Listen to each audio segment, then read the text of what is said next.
Voilà, la deuxième partie de notre émission Territoire d'Info avec comme invité politique en direct sur ce plateau ce matin Alexis Corbière. Bonjour Alexis Corbière. Bonjour. Merci d'être là, député La France Insoumise de Seine-Saint-Denis.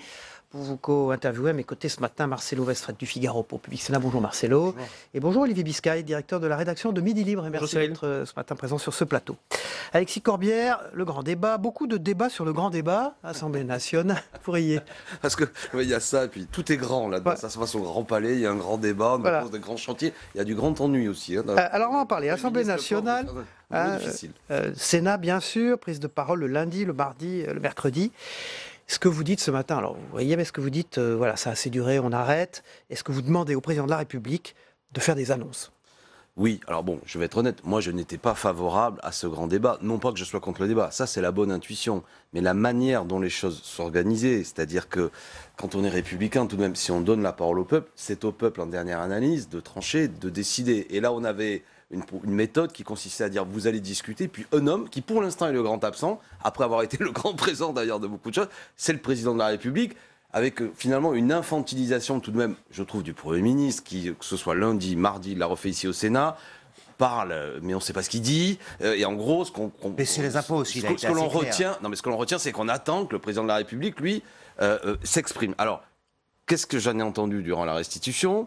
C'est que les Français veulent la justice fiscale, justice sociale, mesures écologiques, la démocratie. Moi, je vous le fais gratuit, ça ne coûte pas 12 millions, je vous le dis, c'est ça qu'ils veulent. La question, c'est comment ils le traduisent. Et c'est là que ça va être, on va rentrer un peu dans le dur. J'ai peur que derrière ces effets d'annonce, ce ne soit pas du tout des choses qui sont réellement attendues, qui pourront être efficaces, ou plutôt, quand on écoute ce que dit le Premier ministre, ils veulent profiter de tout cela pour dire finalement ce que nous demandent les Français, c'est de continuer la même politique. Bon, et là, ça va, l'atterrissage risque d'être un peu dur si le gouvernement ne propose rien de concret, qui vraiment met un impôt sur le revenu plus progressif. Moi, c'est ce que je pense. Trop d'impôts sur le revenu repose sur les classes moyennes.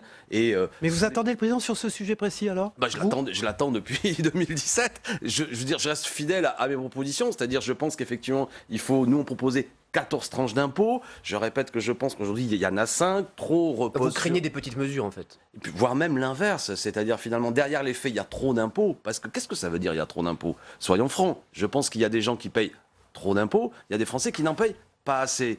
Et derrière le slogan du gouvernement qui consiste à dire on paye trop d'impôts, ensuite, il y a ce qui était d'ailleurs contenu dans la manière dont ils avaient orienté leur questionnaire, c'est il va falloir moins d'État. Et en vérité, ce que nous propose le Premier ministre Emmanuel Macron, c'est de dire, en gros, il faut réduire totalement l'État dans le sens de sa matérialisation concrète, moins de services publics, etc. Et là, je pense que si la lecture politique qu'il tire du mouvement des Gilets jaunes, c'est qu'il va y avoir sur le terrain moins de services publics, c'est une folie. Je répète un argument que j'ai dit beaucoup sur d'autres plateaux, pardon d'être insistant, mais à l'occasion de la campagne européenne, j'étais dernièrement à Saint-Claude, par exemple la ville de Saint-Claude dans le Jura. J'ai visité une maternité toute neuve qui vient d'être fermée pour des raisons en fait d'optimisation de la part de l'ARS, la ministre de la Santé. Ça veut dire qu'aujourd'hui, je prends cet exemple-là, mais c'est pareil à Creil, il faut aller à Lons-le-Saunier, c'est à 50 minutes pour accoucher, 1h30 quand il neige, il neigeait il y a une semaine, et dernièrement, une dame a accouché au bord de la route parce qu'il y a cet hôpital et cette maternité qui a fermé. Concrètement, s'il y a moins d'État, ça va être ça partout.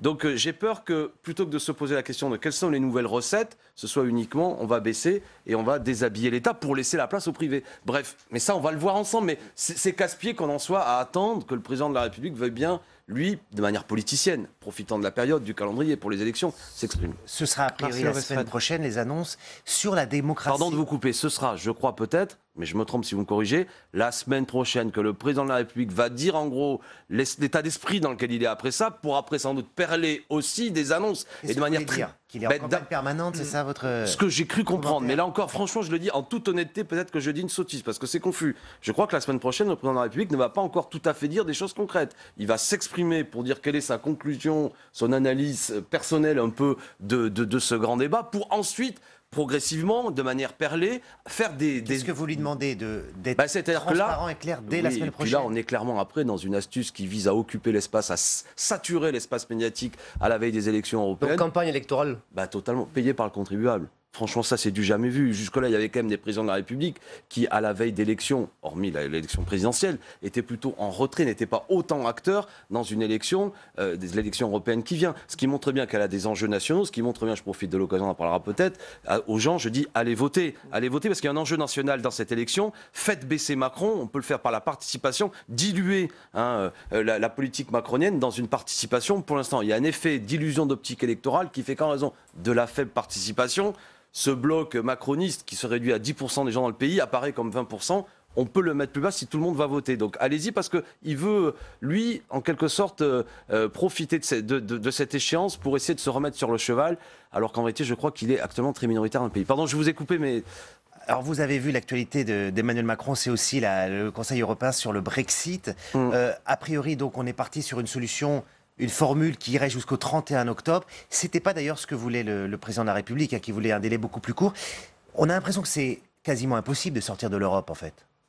Alors ça, c'est ce que beaucoup veulent annoncer. Moi, déjà, j'aime pas cette propagande, pardon de le dire comme ça, qui consiste à dire c'est le chaos, la Grande-Bretagne est sans dessus-dessous, on ne peut rien faire. C'est pas vrai. Je veux dire, c'est pas vrai. Actuellement, en Grande-Bretagne, la situation, les gens travaillent, même le chômage est plus bas qu'en France, etc. Bon, donc on voit bien que la fois une volonté. Enfin, les entreprises sont très inquiètes, vous le savez. Non, mais il y a parfois une volonté d'exacerber la situation pour dire que franchement, quelle mauvaise décision ont pris nos amis anglais. Il ne fallait surtout pas. D'ailleurs, ils ont été manipulés, c'est bien connu, à l'occasion de je ne sais trop qui serait venu manipuler le vote. Bref, on ne respecte pas la souveraineté des peuples. Moi, donc il faut respecter ça. Il faut trouver un accord. Il faut respecter nos amis anglais. Moi, je suis bien sûr en désaccord avec les orientations de Madame May. C'est surtout eux qui n'arrivent pas, entre eux. Oui, mais parce que l'Union européenne aussi n'est pas aidante. Mais pour aller aussi un peu sur les principes, moi, ce qui me surprend, c'est que c'est Madame Merkel qui semble décider dans cette histoire, notamment de repousser... Ils ont coupé la poire en deux entre l'option allemande, qui était beaucoup plus tardive, et l'option française. Mais enfin, c'est une fois que Madame Merkel a dit qu'elle était favorable à repousser l'échéance, que l'échéance a été repoussée. Et là-dedans, M. Macron apparaît plus comme un passe-plat que vraiment celui qui est désavoué, Emmanuel Macron. Est-ce qu'Emmanuel Macron est désavoué? Oui, il est ramené à la place qui est la sienne actuellement et qu'il accepte, et qui me semble regrettable, d'être le numéro 2 au niveau de l'Union européenne et d'être souvent dans le deuxième rideau, je le répète, de ce que fait l'Allemagne, qui, elle défend ses intérêts pour plein de raisons. C'est un pays vieillissant, qui n'a pas besoin autant d'investissements que ce que nous avons besoin, qui a gardé une industrialisation, ce que nous n'avons pas fait, etc., et qui a d'autres intérêts que ce qu'a la France, qui est bien regrettable. Et je pense que nous ne nous faisons pas assez entendre au niveau européen, notamment en acceptant ces règles absurdes qui limitent les investissements publics. Nous, on est plus jeunes, on a besoin de ça. Pardon, mais Alexis Corbière, ça ne vous choque pas que les Britanniques participent à l'élection européenne alors qu'ils vont quitter l'Europe, alors qu'ils vont peut-être aller au Parlement européen pour faire pression sur les négociations? Moi, j'ai pas envie d'avoir ce vocabulaire, ça me choque, qui vise en quelque sorte à vouloir punir les Anglais pour avoir fait ce vote du Brexit. Je ne suis pas dans cet état d'esprit. Il faut trouver une manière concertée, d'un accord, et pas une manière de les châtier une fois de plus. Donc c'est un épiphénomène, pardon de dire comme ça, c'est pas ça le problème. Mais il faudrait que ça aille vite. Ceci dit, j'observe que ça traîne un peu trop. Mais voilà, pardon. Non, pardon, je voulais donner la parole à Olivier Biscay. Oui, est-ce que vous pensez que ce sujet du Brexit, dans le cadre des élections européennes, va peser sur des résultats, sur l'état d'esprit des citoyens français? C'est-à-dire que ce que je regrette une fois de plus, c'est que bien souvent la manière dont ce qui se passe actuellement entre l'Union européenne et la Grande-Bretagne est présenté comme, une fois de plus, une situation de grand chaos qui se réduit à l'idée folle qu'un jour les Anglais ont eu de voter pour le Brexit, qui, là encore, n'est jamais présenté de manière comme un choix rationnel, notamment dû au fait que beaucoup de taxes avaient augmenté en Angleterre et que les Britanniques considéraient qu'ils n'étaient pas gagnants. On a généralement présenté uniquement ce vote comme une manipulation. Et moi je dis attention, il y a bien souvent une espèce de discours autoritaire qui accompagne l'Union européenne, que je n'aime pas. Je trouve choquant que M. Juncker, vous connaissez la phrase, elle a été dite, ait dit un jour qu'aucune décision démocratique ne peut être prise contre l'Union européenne, qui consiste à dire en gros, si vous êtes contre l'Union européenne, jamais vous serez entendu. Enfin, ce n'est pas tolérable. Et c'est cette manière autoritaire, liée bien sûr à des politiques libérales, etc., qui amène à ce qu'aujourd'hui l'Europe ne soit plus dans une situation constituante, mais plutôt destituante. Et je veux dire, si les Anglais ont quitté l'Union européenne, observons que c'est la conséquence actuellement de la politique de l'Union européenne et que ça risque de continuer. On a dressé les peuples entre eux, on a créé une entité qui met souvent les peuples en concurrence. C'est ça qui est terrible. Revenons à l'essentiel. On a fait entrer des pays, notamment je pense à nos amis d'Europe de l'Est, en leur disant que leur principale valeur ajoutée allait être qu'ils sont moins disant social, moins disant fiscal. Les délocalisations ont eu lieu au sein de l'Europe. Certaines de nos entreprises ont quitté la France pour aller dans ces pays-là. Bon, et on dresse les peuples les uns contre les autres, alors qu'il faudrait de l'harmonisation fiscale, de l'harmonisation sociale, et ça n'est pas ce que permettent les traités, d'où le fait que j'ai cette singularité, en soutenant la liste de Manon Aubry aux élections européennes, de défendre une liste qui dit clairement il faut désobéir, rompre avec les traités, et c'est ce que nous disons dans cette campagne européenne. On va en parler justement. Alexis Corbière, député de la France Insoumise de Seine-Saint-Denis, notre invité politique en direct ce matin sur ce plateau. On a vu que Jean-Luc Mélenchon revenait d'une certaine manière dans l'arène. Est-ce qu'il avait besoin de reprendre part au débat parce que les sondages étaient pas si bons que ça pour la France Insoumise, c'est ça? Jean-Luc Mélenchon revient dans l'arène pour ça? Ce qu'il y a de terrible, mais Cyril Viguier, je comprends, c'est que ça, c'est l'œil du journaliste. Et c'est pourquoi je l'ai écouté hier soir, j'ai trouvé que il était revenu c'est-à-dire que dans l'arène, c'est le mot. Mais ça m'arrive à une moindre mesure, je ne vais pas me comparer à Jean-Luc Mélenchon, c'est-à-dire que des fois on continue à travailler à l'Assemblée, à faire beaucoup de choses, et puis on vous dit on vous voit moins actuellement. Bon, ben, c'est comme ça. Mais le fait qu'il soit sur scène en meeting là, on l'attendait plutôt en fin de campagne, quoi. Non, ce qui est vrai, c'est qu'il faut faire campagne. Ça, l'analyse que nous avons tirée quand nous regardons notamment les études d'opinion, mais on le savait, c'est qu'il y a manifestement une abstention qui risque d'être très forte à cette élection européenne. Et là où il y aurait quelque chose de terrible, c'est-à-dire qu'on a bien compris que le gouvernement et M. Macron veut tirer profit de cette abstention parce que ça lui permet, lui qui représente un électorat plus mobilisé, plus urbain, plus intéressé à la chose européenne, plus CSP+, je le dis sans mépris, mais c'est-à-dire qu'il lui va voter et on peut se retrouver dans ce que je décrivais tout à l'heure comme étant cette illusion d'optique électorale où en vérité, alors que 10% des électeurs sont le dernier soutien du président Macron, apparaissent comme ceux qui virent en tête à cette élection le 26 mai, avec un Emmanuel Macron qui dit d'un seul coup, regardez, la preuve que la politique que je mène est bonne, soutenue par les Français, je suis en tête. Bon, ça, ce serait terrible. Donc nous disons, les amis, le 26 mai est un moment de la mobilisation sociale engagée par les Gilets jaunes. Je vais caricaturer ça un peu. Pourquoi Jean-Luc Mélenchon, là, vous en parce que c'est notre émetteur le plus fort. C'est le seul qui est capable de mobiliser. Vous n'êtes pas gentil, là, j'ai 15 meetings que vous ne suivez pas. Non, mais c'est effectivement notre émetteur le plus fort, celui qui aujourd'hui a le rayonnement. Évidemment, il a été 2 fois candidat à l'élection présidentielle, et c'est, comment dirais-je, c'est le moment... la coupe, le championnat a commencé, on fait rentrer sur le terrain nos meilleurs joueurs. C'est un peu normal de ne pas les laisser uniquement pour les 10 dernières minutes. Il a dit hier, allez sur les ronds-points et ensuite venez voter le 26. Oui. 26 mai. Vous êtes dans la récupération, là.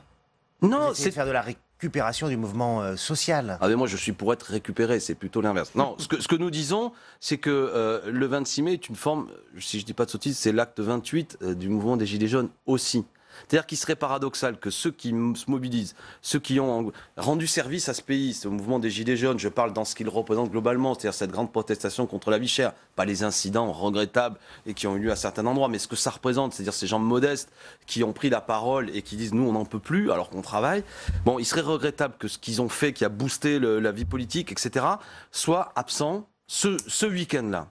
Et donc il y a une articulation, c'est ce que dit Jean-Luc Mélenchon. Vous capitalisez sur le mouvement des Gilets jaunes, quoi. C'est-à-dire qu'il y a un lien, c'est-à-dire qu'il serait paradoxal, je répète, que des gens se soient levés, une moitié du pays disent on n'en peut plus, et que lorsqu'il y a une échéance électorale, parce que les gens n'aiment pas cette Union européenne, ils ne soient pas là, et que le vainqueur à l'arrivée, je le répète pour les raisons que j'ai décrites tout à l'heure, soit Emmanuel Macron. Donc mobilisez-vous, c'est ce que dit Jean-Luc, allez voter, il y a un lien. Et la loi anti-casseurs qui est promulguée ce matin, d'ailleurs, vous en pensez quoi? J'en pense du mal. Je suis intervenu avec mes amis à la tribune de l'Assemblée nationale. Notamment, je suis content que cet article, c'était l'article 2 désormais, qui permettait à un préfet, non plus un juge, l'interdiction de manifester, ait été considérée comme anticonstitutionnelle. Mais c'est une loi de circonstance, anti-gilets jaunes en vérité, qui en plus accompagne une réponse brutale de la part du gouvernement.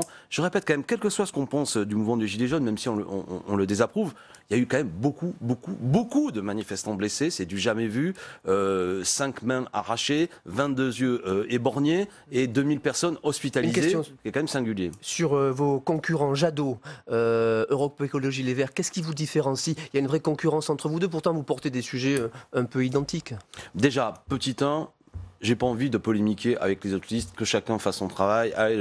Voilà, bon. Mais puisque vous me posez la question, je suis, moi, en rupture avec les traités européens, et je pense qu'Yannick Jadot veut faire croire à nos concitoyens que dans le cadre des traités actuels, on peut mener une politique écologique, et moi je dis que ce n'est pas vrai. Voilà, donc je pense, moi je ne suis pas pour faire la liste au Père Noël à l'occasion des élections européennes, où d'un seul coup, on va promettre beaucoup de choses. Il y a des traités qui empêchent l'harmonisation fiscale et sociale.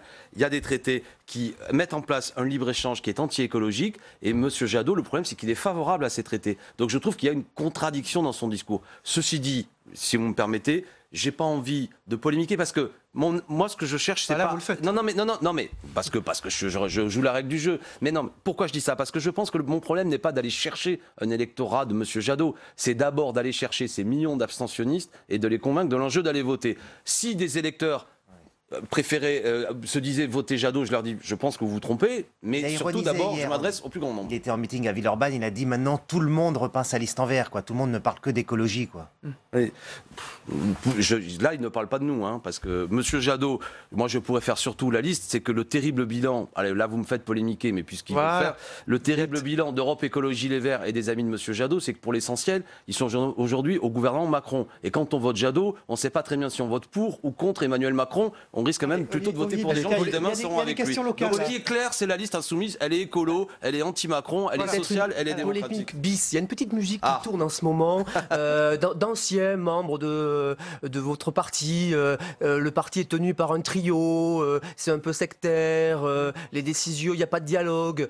Qu'est-ce que vous répondez à cette petite musique d'anciens proches? Ça, c'est pas une ancienne critique, ça a toujours été ça. Non, mais là, c'est récent, ça s'enrichit. Non, pardon. D'anciens députés européens qui étaient sur des listes, des élus de France Insoumise, qui considèrent que c'est un peu tenu par 3 personnes seulement, France Insoumise. Qu'est-ce que vous répondez à cette musique? Non, alors vraiment... Vous faites partie de ces 3 personnes? C'est l'ancienne qu'on entend souvent. Non, mais... comment je pourrais vous dire ça? Moi j'ai mené avec moi qui suis de Mélenchon. Non mais ça c'est des non s'il vous plaît, on peut en dire 2 mots si ça vous plaît. Non, rapidement là. Moi, vous savez, pendant des années, j'ai milité avec Jean-Luc Mélenchon à l'époque, on disait il est seul, il y a que lui, ce qui n'était pas gentil, j'étais son porte-parole, ce qui donnait l'impression que je n'existais pas. J'ai plutôt l'impression, quand je vois tous les visages aujourd'hui qui émergent, je pense à hier soir, il y avait sur une autre chaîne de télé l'excellent Adrien Quatennens, tous ces jeunes visages, Mathilde Panot, excellent député. Jean-Luc Mélenchon fait émerger une génération militante qu'aujourd'hui, ce collectif qui anime la France Insoumise. Allez, à propos de ça, une dernière question locale. Vous serez candidat à Béziers face à Robert Ménard? Non, je lui dis non, c'était pas sérieux. Non, mais il faut dire qu'il est d'origine. Oui, voilà. Et Midi Libre m'a fait la gentillesse une fois que j'étais allé voir mes parents. J'ai beaucoup de liens à Béziers. C'était il y a 1 mois et demi. Une page entière. Je vais être honnête, je suis député de Seine-Saint-Denis. Non, mais je l'ai déjà dit, je ne suis pas candidat, mais je m'intéresse à ce résultat. J'aiderai mes amis s'ils y arrivent à être une opposition qui pourrait prendre la municipalité de Béziers. Mais quand on est député de Montreuil-de-Bagnolet, que j'habite à Bagnolet, comme j'aime les Biterrois, je sais qu'ils n'ont pas besoin d'un sauveur suprême qui prendrait le train pour venir régler leurs problèmes. Alexis Corbière, François Ruffin, c'est un artiste, comme l'a dit Jean-Luc Mélenchon hier soir. C'est un artiste. Moi, je suis un politique, lui, c'est un artiste, ça. Oui, bon, je veux dire, il attache une importance à l'esthétique en politique. Le film qu'il fait, Je veux du soleil, est un film émouvant, utile au mouvement, et François apporte beaucoup à notre collectif. Merci beaucoup, Alexis Corbière, député de la France Insoumise de Seine-Saint-Denis, et donc pas candidat à les Biterrois de cœur, est très intéressé par ce qui se passera. Voilà l'info pour Midi Libre. Merci Olivier Biscay de Midi Libre. Merci Marcelo Westrel du Figaro. On passe tout de suite au débrief de l'actualité dans un instant. Tout de suite. Voilà, Alexis Corbière quitte ce plateau. Au revoir Alexis Corbière, bonne journée. Merci. Merci beaucoup. Débrief de l'actualité avec Jérôme Cordelier qui est déjà installé, tout va bien. Et Luc Laventure qui arrive. Quelle entrée en scène. Jérôme Cordelier, rédacteur en chef. Voilà, édition locale du Point. Et pour Luc Laventure, c'est Outre-mer 360 qu'il représente. C'est une télévision et un site consacré aux Outre-mer. Beaucoup de débats pour ce grand débat. Prise de parole du Premier ministre à l'Assemblée nationale, prise de parole du Premier ministre au Sénat, le lundi, le mardi, le mercredi. On pose la question à Alexis Corbière, est-ce que ça a trop duré ce grand débat? Est-ce que le président de la République doit enfin s'exprimer? Alors vous dites sortir du bois. Alors on démarre avec vous, Jérôme Cordelier. Est-ce que ça a trop duré? Oui. Bon, enfin, c'est pas mal de Alexis Corbière, il pense vraiment que oui. Que ça a trop duré? Oui. Non, mais évidemment que c'est bien. De toute façon, en France, on aime bien débattre. Et heureusement, on aime bien débattre de la politique. Il suffit d'aller dans n'importe quel café où les gens parlent de foot ou de politique. Donc, c'est bien, c'est sain. Mais c'est vrai que maintenant, il faut prendre des décisions. Il va falloir trancher. On ne peut pas être éternellement en campagne électorale, évidemment. Donc et c'est là où on va rentrer un peu dans le dur. C'est-à-dire qu'il y a beaucoup de choses qui ont été exprimées et la marge de manœuvre est assez étroite parce que le gouvernement et Emmanuel Macron ont déjà mis 10 milliards d'euros sur la table. Donc c'est un effort budgétaire conséquent, important. Donc du coup, maintenant, voilà, qu'est-ce qui va être décidé? Il faut des grandes décisions structurantes pour l'avenir du pays. Luc Claventure, votre avis? Le président de la République découvre les charmes de la démocratie et la complexité de la démocratie. Il dit maintenant, c'est vrai qu'il faut un référendum, mais à voix multiples. C'est-à-dire qu'il découvre que effectivement le système institutionnel doit être revu. C'était pas la présidence jupitérienne, ça, qui est en question? Mais tout à fait. Et dans le même temps, il dit « je vous ai compris », mais on sait ce que ça veut dire « je vous ai compris », c'est-à-dire on continue son chemin en disant « je vous entends ». Derrière cela, qu'est-ce que ça cache? On ne sait pas. Il peut continuer d'être Jupiter en entendant les Français ou pas, Jérôme Cordelier? Le problème, c'est que quand il va falloir trancher et prendre des décisions, évidemment, on ne sera plus dans la séduction et évidemment, ça va générer des frustrations et des déceptions. Parce qu'on sera dans la complexité. Et le Premier ministre, là, vous l'avez entendu à l'Assemblée nationale, au Sénat, donc des décisions puissantes et concrètes, a-t-il dit. Évidemment, sur la fiscalité, il est revenu presque à la genèse de ce qu'a été la crise des Gilets jaunes, avec ses remontées du grand débat. Vous l'avez trouvé quoi? Préparant le terrain du président de la République ou lui montrant le chemin où aller? Je pense que dans le diptyque qui se joue entre les deux, je pense qu'il prépare le terrain. Débroussaille. Il est légaliste, Édouard Philippe. Donc l'avis d'Yves Tréhard sur ce plateau, mercredi, directeur adjoint de la rédaction du Figaro, c'était que, au fond, il poussait le président de la République à, dans ce retour du grand débat, plutôt aborder les thèmes que la droite veut aborder. C'est pas votre avis? Oui. Je pense que, si vous voulez, là, je pense que les thèmes attendus, les décisions attendues des doivent impôts. être concrètes et sur la vie quotidienne. C'est ça que les gens attendent. Les gens, mais en même temps, ils attendent une perspective, un peu, enfin, j'allais dire une perspective historique, c'est-à-dire une perspective, essayer de voir un petit peu dans quel sens pendant cette année, Emmanuel Macron, il a quand même fait du chemin. Faut quand même voir Édouard Philippe avec lui. C'est-à-dire, d'abord, il remonte dans les sondages. Il a repris pied avec le pays. Il a raccroché avec le pays, alors qu'ils étaient quand même très isolés à Paris, très démunis par un nombre de démissions quand même de l'entourage proche important. Et que là, maintenant, il faut montrer que, Luc le disait, qu'on a entendu et que, voilà, donc il faut des décisions fortes, mais il faut aussi une perspective.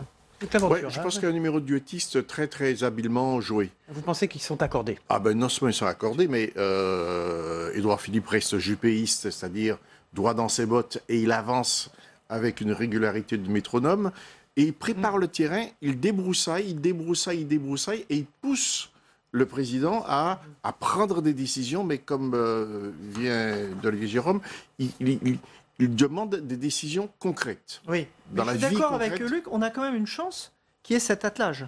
Parce que, souvenez-vous, il n'y a pas eu beaucoup de moments dans l'histoire de la Ve République, ou même avant, où que le président et le Premier ministre ne soient pas en concurrence. Or là, on a l'impression qu'ils sont en accord. Et ça, c'est quand même une chance dans un moment difficile et délicat, à la fois en France, mais européen aussi, puisque aussi ça, tout ça se fait dans un contexte électoral important. On va parler, si vous le voulez bien, messieurs, de l'actualité de la nuit et de ce feuilleton du Brexit qui dure maintenant depuis des mois. Donc les dirigeants européens et Theresa May sont tombés d'accord dans la nuit pour un report du Brexit pouvant aller jusqu'au 31 octobre, écartant provisoirement le spectre d'une séparation brutale à l'issue d'un sommet qui était quand même très tendu à Bruxelles. Jérôme Cordelier, vous avez entendu Alexis Corbière tout à l'heure, il disait qu'au fond Emmanuel Macron avait eu un second rôle là-dedans et que c'est Angela Merkel, la chancelière allemande, qui au fond avait reçu en premier Theresa May. Hier était intervenue au sommet européen pour fixer les choses. Est-ce que c'est votre avis aussi que la France a été en second rôle dans cette affaire? Je trouve que c'est un peu cursif, comme on dit. Ça va un peu vite. C'est-à-dire que, évidemment, Angela Merkel, c'est la patronne de l'Europe. Enfin, je veux dire, c'est historique. Elle est là en place depuis plus longtemps. C'est la chancelière. Elle a Donc, Emmanuel Macron, il est là depuis beaucoup moins longtemps. Et je trouve qu'il a quand même poussé le rôle de la France et son positionnement européen. Donc, comparer le positionnement de Macron par rapport à Angela Merkel, c'est votre avis, Luc Laventure? Tout à fait. C'est Jérôme a tout la à fait petite raison. politique, je pense. Absolument. Je pense que la patronne, la mère de l'Europe, ça reste quand même Madame Merkel. Mais il n'empêche que tout le monde disait, allez, ce sera pour un an. Et je pense qu'Emmanuel Macron a pesé cette fois et il joue un rôle de leader sur le plan européen. Et c'est la première fois, effectivement, que la France joue un rôle de premier plan à ce niveau. La question qu'on se pose tous ce matin, elle durera combien de temps à la tête du gouvernement britannique, Theresa May, Jérôme Cordelier? Vous vous posez tous les matins cette question-là? Non, je l'entends tous les matins être posée par les éditorialistes, y compris outre-Manche d'ailleurs. Effectivement, on a fait un très bon papier sur lepoint.fr sur un peu le sacrifice, le martyre de Theresa May. Ouais. Et c'est vrai que c'est un long chemin, une grande martyre. Mais comme le dit Alexis Corbière, Dans le long chemin de croix. et là, il a raison, c'est que l'économie britannique, pour l'instant, ne semble pas complètement... Les grandes entreprises et les entreprises d'une manière générale sont très inquiets. Oui, ils sont inquiets, Oui, mais évidemment. ne Mais quand on va ne vacille pas, au comme on Royaume-Uni, disait. c'est Voilà. pas un pays dévasté. Mais c'est sûr que... On lit des articles, elles sont très inquiètes de tout ce que Mais- peut engendrer ce Brexit Bien sûr. dur. Et s'il puis ça arrivait. ne concerne pas uniquement ce qu'on ne perçoit pas toujours en France, c'est que ça ne concerne pas uniquement les Anglais. C'est-à-dire que ça nous concerne Bien tous. C'est une construction collective Même et les les Anglais Outre-mer. étaient moteurs, évidemment. Ah oui, les Outre-mer et les pays comme l'Inde, qui sont quand même liés de façon très économique à ce qui se passe en Angleterre. Donc on a tout le Commonwealth qui est effectivement attentif à tout ce qui va se passer en Angleterre. Merci beaucoup, Luc Laventure. Outre-mer 360, vous dirigez cette télévision et ce site d'Internet consacré aux Outre-mer. Ils sont multiples, il y en a plusieurs. Il y en a combien d'ailleurs? 11. Merci, Luc Laventure. Merci, Jérôme Cordelier, rédacteur en chef des éditions locales du Point, d'avoir été nos invités pour débriefer l'actualité. On regarde ensemble, si vous le voulez bien, le Zap Matin de Christophe Combarieux, ce qui s'est passé également chez nos confrères dans les autres matinales d'infos et puis dans les journaux télévisés et les émissions politiques hier au soir. Et puis on se retrouve juste après pour l'actualité parlementaire. À tout à l'heure. Mesdames et messieurs les Républicains, ça a vu vous faire bizarre d'avoir comme porte-parole de votre opposition à la privatisation d'ADP le porte-parole du groupe du Parti Socialiste à l'Assemblée nationale. Vous avez dû vous demander, mais est-ce que je me suis pas trompé de salle? Nous sommes évidemment respectueux des procédures parlementaires et des outils démocratiques. Il est normal qu'ils soient utilisés par l'opposition, quand bien même elle est constituée des attelages les plus baroques. Permettez-moi de le souligner ici. Il n'y a pas, monsieur le Premier ministre, dans ses signataires, un attelage curieux, comme nous l'avons entendu, mais une volonté collective de ne pas reproduire les errements du passé et de préserver le patrimoine des Français. Elle arrive avec le sourire et une demande, plus de temps pour convaincre le Parlement britannique de voter l'accord de Bruxelles et éviter une sortie sèche de l'Europe. C'est la raison pour laquelle il y a des gilets jaunes en France alors qu'il n'y en a nulle part en Europe. Parce que vous avez semé la discorde, la zizanie. Tout simplement parce que les gens voient bien qu'il y a aujourd'hui un problème de cohésion. Et la cohésion, la seule façon d'y parvenir, c'est d'être juste. Rien n'est acquis. Rien. Et en particulier, quand j'entends les rumeurs, aucune extension longue.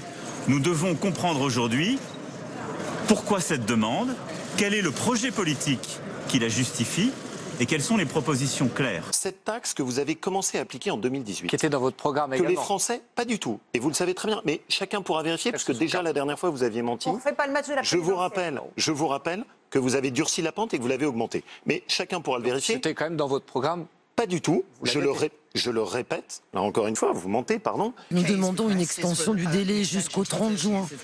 Le Parlement britannique n'a pas encore voté l'accord de retrait, donc nous avons besoin de ce délai supplémentaire pour essayer de le faire adopter. Monsieur Wauquiez, votre budget a été retoqué par le TA. Vous donnez des leçons sur la gestion de votre région, c'est drôle quand même. Bah oui. Excusez-moi. Bah oui, mais je vais vous dire ce qui compte le plus pour mes habitants, je vais vous dire ce que c'est. c'est pas d'avoir été retoqué sur un petit sous-amendement. Non, mais donnez pas de leçons de savoir-faire, c'est tout ce que je dis. Je vais vous dire pourquoi, et pourquoi je me permets de vous donner y compris des leçons et que vous devriez écouter. Ah bah, je vais les entendre avec soin, oui. Theresa May joue un double jeu parce qu'en réalité, elle a toujours elle-même été opposée au Brexit. Et donc, quand vous avez un texte qui est négocié entre des personnes qui ne veulent pas appliquer la décision du peuple, quelle est la solution ? Eh bien, on aboutit à une situation de blocage total. C'est quelqu'un qui, je crois, s'est empreint de beaucoup de gravité. Sans doute une gravité qu'il n'avait pas forcément au début du quinquennat. Et donc, j'ai l'intime conviction qu'il a entendu, j'allais dire même presque absorbé, ce que les Français ont dit à travers la crise des Gilets jaunes et ce grand débat national.